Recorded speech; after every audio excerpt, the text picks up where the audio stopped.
Japón. ¿Qué es lo primero que se nos viene a la cabeza al pensar en su historia? Pues seguramente imágenes de samuráis llenos de honor, de delicadas geishas, pero ¿y si esa imagen fuera solo una parte de un mito? Hoy vamos a rascar un poco en la superficie para descubrir la historia real, una que es muchísimo más compleja y, la verdad, más fascinante de lo que aquí en Occidente nos hemos imaginado. Por un lado tenemos el mito que nos han contado, el de los héroes honorables y una cultura perfectamente unificada. Pero por otro, la cruda realidad histórica nos habla de algo muy distinto, un archipiélago forjado a base de siglos y siglos de guerra y un poder totalmente fragmentado. Y es justo ahí, en esa tensión entre lo que se idealiza y lo que fue de verdad, donde encontramos la auténtica esencia de Japón. Para entender cómo es el Japón de hoy, no nos queda otra que hacer un viaje muy atrás en el tiempo, a sus orígenes. Y bueno, esos orígenes fueron violentos y descentralizados. Japón no nació como un imperio sereno y tranquilo, sino más bien como un auténtico campo de batalla. Hay que imaginarse un territorio sin un rey, sin un emperador que lo unifique todo. Pues durante siglos Japón fue exactamente eso, un mosaico de clanes familiares que no paraban de luchar entre sí por las tierras y por el poder. En un mundo así, la vida no se regía por leyes de un país, sino por dos principios bastante brutales, el honor y simplemente la supervivencia. Y claro, es precisamente de este caos de donde surge la figura más icónica de Japón, el samurái. Pero un momento, olvidémonos de la versión romántica que hemos visto en el cine. Los samuráis eran un producto de su tiempo, gente dura, disciplinada y sobre todo letal. Su código de conducta era el bushido. Y ojo, no era solo una lista de reglas, ¿qué va? Era, por así decirlo, su sistema operativo, una filosofía que lo abarcaba todo. La lealtad a un señor no era una opción, era una obligación sagrada. De hecho, la muerte en batalla o incluso el suicidio ritual se consideraba mucho mejor que vivir con deshonor. Es que el honor no era un extra, no era un adorno, era la mismísima esencia de su existencia. Perder el honor significaba perderlo absolutamente todo.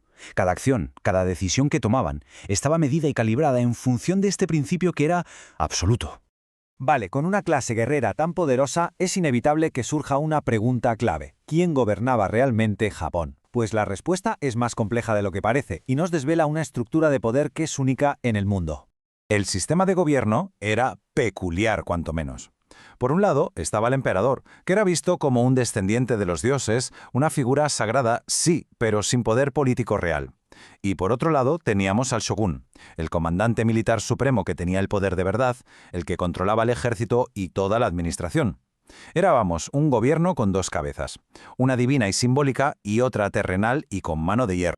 Y este dominio de los shogunes no fue cosa de un par de años, ¿eh? Hablamos de casi 700 años en los que tres grandes shogunatos se fueron sucediendo en el poder. Ellos consolidaron el control, unificaron el país bajo un puño de hierro y montaron un orden social súper rígido que acabaría definiendo a Japón durante siglos. Pero la historia de Japón no es solo guerra y política, ni mucho menos. Al mismo tiempo que todo este conflicto sucedía, se estaba desarrollando un mundo interior increíblemente rico, una filosofía que buscaba la calma justo en medio de todo ese caos. El zen no es solo sentarse a meditar, es mucho más. Es una forma de entender la vida, de encontrar un centro de calma.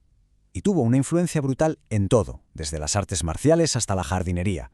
Les enseñaba a los guerreros a mantener la serenidad en plena batalla, y a los artesanos a encontrar la perfección en lo más simple. Y de esa búsqueda de la simplicidad del zen nace el wabi-sabi.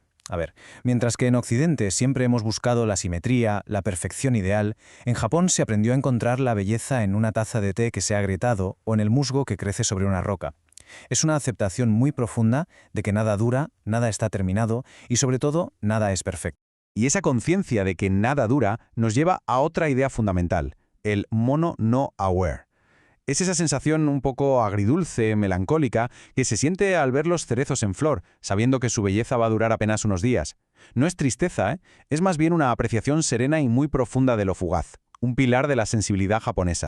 Vale, todo esto puede sonar a historia antigua, a algo que se quedó atrás, pero la realidad es que estos códigos, estas filosofías, no han desaparecido para nada. Siguen latiendo con muchísima fuerza en el Japón moderno y a menudo de formas que no vemos a simple vista.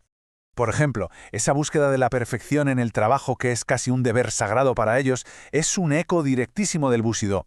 O esa estética tan limpia, tan minimalista que vemos en su diseño, que no busca impresionar sino armonizar. Eso viene de cabeza del Zen y del Wabi-Sabi. El pasado no está muerto, simplemente ha evolucionado.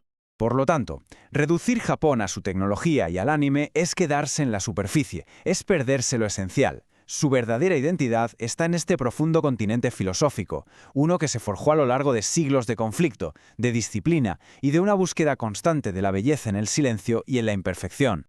Y todo esto al final nos deja con una última pregunta en el aire. En una sociedad donde el grupo casi siempre está por encima del individuo y donde el honor se basa en el deber, el concepto de libertad adquiere un significado completamente distinto. Quizás la verdadera historia de Japón nos obliga a replantearnos nuestras propias ideas sobre lo que de verdad importa.